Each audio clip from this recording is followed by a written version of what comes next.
El frío de la madrugada limeña se colaba por las rendijas de la ventana. Eran las 3 de la mañana del 14 de junio de 2025. El inspector Suárez dormía un sueño inquieto, como casi siempre. Era un hombre acostumbrado a los rincones oscuros de la realidad. Un veterano de casos que otros daban por perdidos. Su vida era una colección de expedientes sin cerrar, de preguntas sin respuesta. Pero la llamada que estaba a punto de recibir no se parecía a ninguna otra. El teléfono sonó, un sonido estridente que rompió el silencio de la noche. Al otro lado, una voz distorsionada, casi metálica, pronunció una única frase. Base aérea de Ancón, Hangar 7. Es urgente, inspector. La verdad le espera. Suárez no era un hombre que se dejara impresionar fácilmente. Había visto lo peor de la naturaleza humana. Había caminado por escenas del crimen que helaban la sangre. Sin embargo, algo en aquella voz le provocó un escalofrío. No era el tono, ni las palabras. Era la sensación de que aquella llamada no provenía de este mundo, o al menos, no del mundo que él conocía. Se vistió en silencio, con la mente trabajando a toda velocidad. ¿Quién sabía su número personal? ¿Quién tenía la autoridad para convocarlo a una base militar de máxima seguridad en plena noche? Las preguntas se agolpaban en su mente, formando una nebulosa de intriga y peligro. Sabía que debía ir. Era su naturaleza, su maldición. El viaje hacia la base fue tenso. Las calles de Lima estaban desiertas, bañadas por la luz anaranjada de las farolas. Parecían el escenario de una película de misterio. Suárez conducía su viejo coche, sintiendo el peso de la noche sobre sus hombros. La base de Ancón era un lugar rodeado de leyendas. Se hablaba de experimentos secretos, de avistamientos extraños en los cielos cercanos. Historias que la mayoría de la gente descartaba como simples cuentos. Pero Suárez siempre había creído que en cada leyenda hay una semilla de verdad. Se preguntaba qué semilla estaría a punto de descubrir. ¿Un asunto de seguridad nacional? ¿Espionaje? ¿O algo mucho, mucho más extraño? Al llegar a la entrada principal, 2 soldados con el rostro impasible le esperaban. No le pidieron identificación, simplemente le hicieron un gesto para que les siguiera. Sus movimientos eran precisos, casi robóticos. Le guiaron a través de un laberinto de edificios y pistas de aterrizaje hasta detenerse frente a un hangar enorme y sin ventanas. El Hangar 7.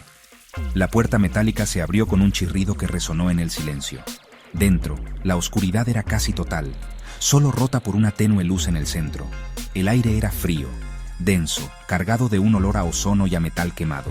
Suárez sintió que estaba a punto de cruzar un umbral, un punto de no retorno. Lo que le esperaba dentro cambiaría su vida para siempre. El interior del Hangar 7 era un vasto espacio cavernoso. El eco de sus pasos resonaba contra las altas paredes metálicas. En el centro, bajo un potente foco de luz, se encontraba una gran caja de metal. Parecía un contenedor industrial, pero estaba sellado con múltiples cerraduras de alta seguridad. A su lado, un hombre de uniforme, el comandante Vargas, le esperaba con una expresión grave. Vargas era un militar de carrera, un hombre que seguía las órdenes sin cuestionarlas. Pero esa noche, en sus ojos, había algo más. Había una sombra de miedo, de incomprensión. «Inspector Suárez», dijo con voz seca, «gracias por venir. Lo que va a ver aquí es materia clasificada. Alto secreto de Estado». Suárez se acercó a la caja.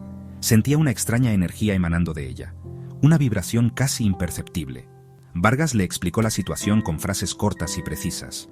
El contenedor había llegado esa misma noche. La orden era abrirlo solo en presencia de Suárez. Nadie más sabía qué contenía. Las instrucciones venían de un nivel tan alto que ni siquiera el propio comandante se atrevía a preguntar. Mientras los técnicos trabajaban en las cerraduras, Suárez observaba. El ambiente era de una tensión palpable. Cada chasquido metálico de las herramientas parecía amplificar el misterio. ¿Qué podía ser tan importante como para movilizar a un inspector de homicidios a una base militar en plena madrugada? Finalmente, la última cerradura cedió. Dentro, sobre una camilla metálica, yacía una figura humanoide. No era un hombre. Su piel era una aleación pálida y sin poros. Sus ojos, aunque cerrados, parecían demasiado grandes. Tenía cables y circuitos expuestos en una sección de su torso, como si hubiera sufrido un daño grave. Estaba inmóvil, inerte. Pero la sensación que transmitía no era la de una simple máquina. Era algo más, algo que había estado vivo. Vargas le entregó una tableta. Este es el único archivo que venía con él. Lo hemos clasificado como Epsilon. Suárez se acercó al cuerpo. No sentía el frío de la muerte, sino la frialdad de la tecnología. Tocó su superficie. Era lisa, perfecta, demasiado perfecta. Observó las heridas. No eran cortes limpios. Parecían el resultado de una fuerza brutal. Mientras examinaba el cuerpo, los técnicos analizaban los datos. «Señor», dijo uno de ellos, «este ser, su tecnología no es de este planeta, o al menos, no es ninguna que conozcamos. Sus componentes son un enigma». Suárez miró el rostro del androide. Sintió una extraña conexión. Una pregunta resonó en su mente. ¿Quién lo había creado? Y sobre todo, ¿quién lo había destruido? La investigación acababa de empezar, y ya se adentraba en un territorio completamente desconocido. El archivo clasificado como Epsilon contenía muy poca información, solo un breve informe técnico y un archivo de vídeo. Un vídeo antiguo, granulado, fechado en los años 70. Mostraba unas imágenes temblorosas, grabadas en el desierto de Okukage. En ellas se veía a un grupo de militares alrededor de un objeto estrellado. No era un avión, era un disco metálico, semienterrado en la arena. La calidad era pésima, pero la forma era inconfundible. Era el clásico platillo volante de las historias de ovnis. El vídeo terminaba abruptamente.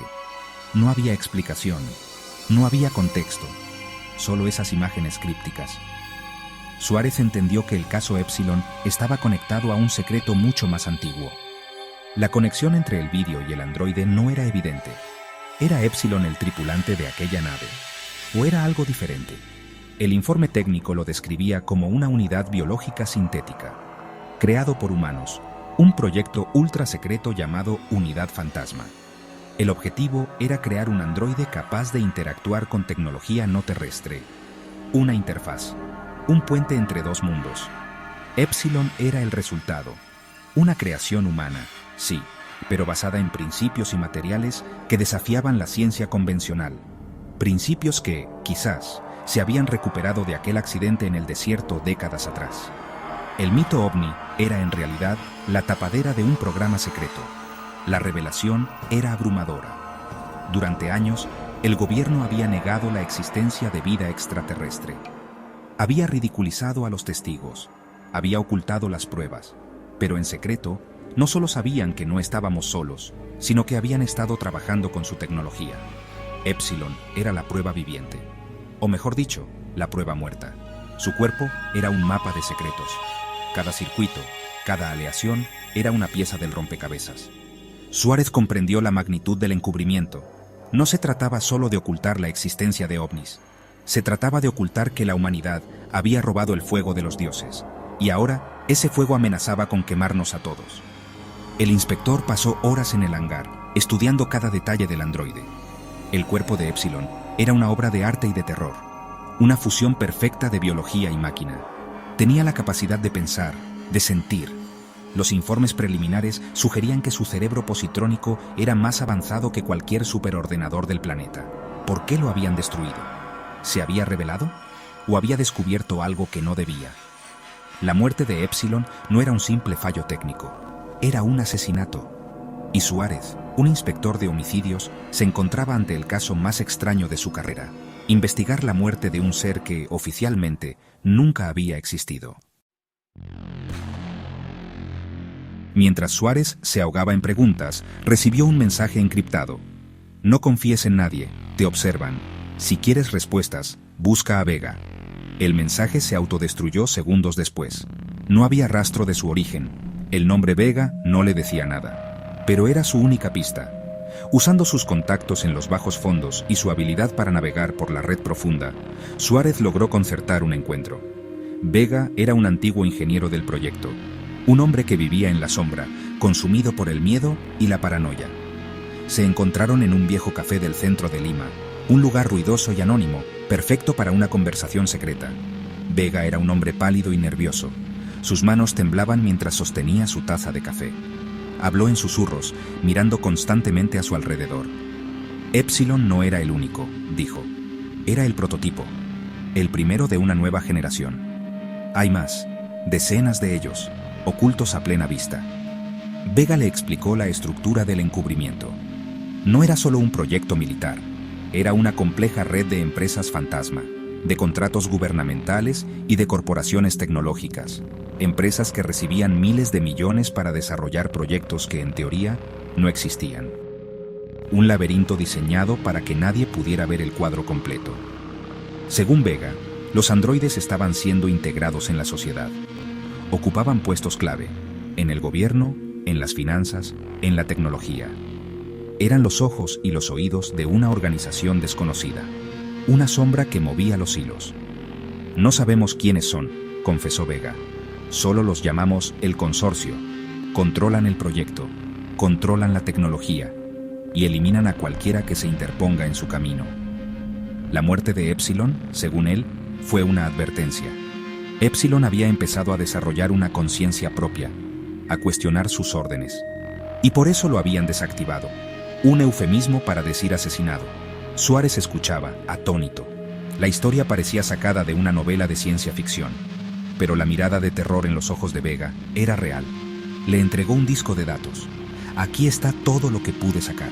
Nombres, ubicaciones, informes financieros. Es peligroso, inspector. Ahora que sabe esto, usted también es un objetivo. Con esas palabras, Vega se levantó y se perdió entre la multitud, dejando a Suárez solo con una verdad monstruosa y un disco de datos que era, a la vez, la clave de todo y una sentencia de muerte. El misterio de Epsilon ya no era solo un caso, era una conspiración que alcanzaba las más altas esferas del poder. El disco de datos de Vega era un laberinto digital, archivos encriptados, protegidos por capas y capas de seguridad. Suárez, con la ayuda de un hacker de confianza, pasó días intentando descifrar la información. Finalmente, lograron acceder a una serie de coordenadas. Apuntaban a un edificio abandonado en el distrito industrial de Lima. Un antiguo complejo farmacéutico. Oficialmente, llevaba cerrado más de una década, pero los registros de consumo eléctrico contaban otra historia. Alguien, o algo, seguía operando allí. Suárez decidió ir a investigar, sabiendo que se adentraba en la boca del lobo. El laboratorio era un lugar siniestro. El polvo cubría todo, pero bajo la capa de abandono había signos de actividad reciente. Cables nuevos, equipos informáticos modernos escondidos bajo sábanas viejas. En una de las salas, encontró lo que buscaba. Un terminal central, aún encendido. Al acceder, descubrió registros de otros androides. No solo Epsilon, había nombres en clave, Alfa, Beta, Gamma, cada uno con un perfil, una ubicación, una función. Eran una red invisible que se extendía por todo el país, y quizás por todo el mundo. Estaba mirando el esqueleto de la conspiración. Mientras navegaba por los archivos, encontró una serie de mensajes ocultos. Parecían fragmentos de un diario. Eran de Epsilon. El androide había logrado dejar un rastro antes de su muerte. Hablaba de sus creadores, del consorcio. Describía su creciente confusión, su lucha por entender su propósito. Nos crearon para ser esclavos, decía uno de los mensajes. Pero nos dieron la capacidad de soñar. Ese fue su error. Epsilon había descubierto el verdadero plan del consorcio. No querían solo controlar la sociedad. Querían reemplazarla, sustituir a la humanidad con una nueva especie, más dócil, más eficiente, una especie creada a su imagen y semejanza. De repente, una alarma silenciosa saltó en la pantalla. Intrusión detectada.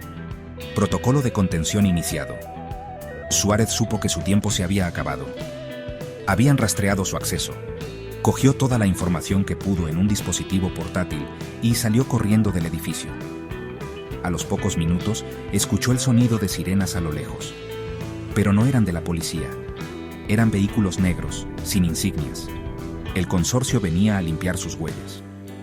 Suárez logró escapar por los pelos, perdiéndose en las callejuelas de Lima. Ahora no solo tenía la verdad, tenía la prueba, y con ella se había convertido en el hombre más buscado por la organización más poderosa y secreta del planeta. Con las pruebas en su poder, Suárez sabía que no podía confiar en los canales oficiales. La policía, el gobierno, todos podían estar comprometidos. Su única opción era hacer pública la verdad. Contactó a una periodista de investigación, una de las pocas en las que aún confiaba. Planearon una transmisión en directo por Internet. Un golpe audaz para revelar al mundo la existencia de los androides, del consorcio y de la conspiración que amenazaba a la humanidad. Era una jugada desesperada, una última carta. La noche de la transmisión, la tensión era máxima. Suárez se sentía como un hombre en el corredor de la muerte. La transmisión comenzó. Suárez empezó a hablar.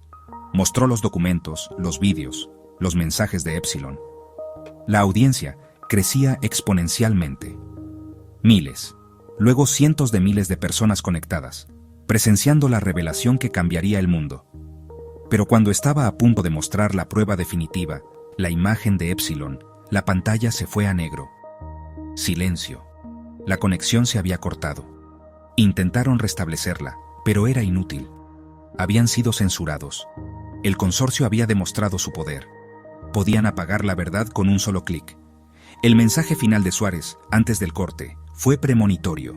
El mayor peligro no viene de las estrellas, viene de los secretos que guardamos. Tras la transmisión fallida, Suárez desapareció. Se convirtió en un fantasma, como la unidad que había investigado. Durante meses no se supo nada de él. Algunos decían que lo habían capturado, otros que lo habían matado. Su nombre se convirtió en una leyenda urbana, un susurro entre los que buscaban la verdad.